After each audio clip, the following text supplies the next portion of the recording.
The Porirua City Council says it's at a loss to explain what's causing parts of a Whitby street to subside. The northern end of Albatross Close has been subsiding for the past 4 years and has dropped 90 millimetres in the past week. Residents say navigating it is like driving over waves, and as Eric Frickberg reports, they say the council has been slow to act. Subsidence has brought bumps and troughs to Porirua's Albatross Close.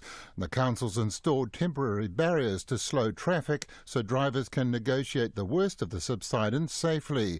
There are more than 50 houses on the street. 14-year-old Sarah King lives opposite the worst affected part. As the cars were driving past, you can see the ground is like a sponge, and as they drive over it, the ground sinks in and bounces up as they go past.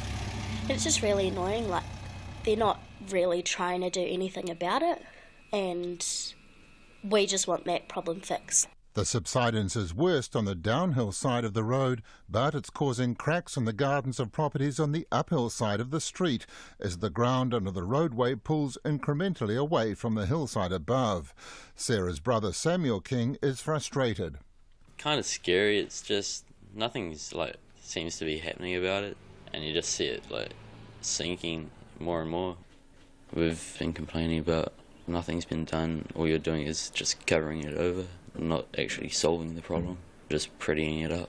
Porirua Council has been aware of the problem for a while and came last September to try to remedy it.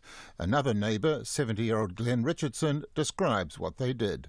It went down a metre in their digging until they've hit the hard clay. Then they completely filled it all up with large stones, and then they put the surface on top. But even then they did say it's a temporary measurement until they could actually find out more as to what is the actual problem.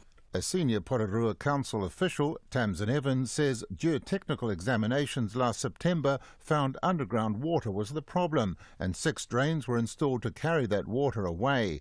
For almost a year it worked, but over the past week the street subsided 90 millimetres and it requires further investigation.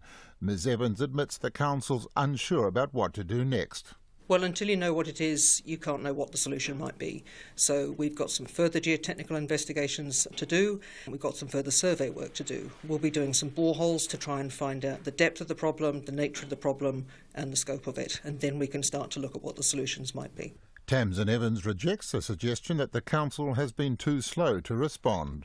To some extent, we can never work fast enough for people when there's a problem around their property, particularly one where it's an inexplicable cause. I'm satisfied that we've responded as well as we can since we had a call on Friday to say the road had started to move again. Ms Evans says the geotechnical survey work is due to be done next week and the boreholes will be drilled down a week or so after that. In the meantime, all the council can do is to monitor the traffic until they find out more. For Checkpoint, call Eric Frickberg 10A.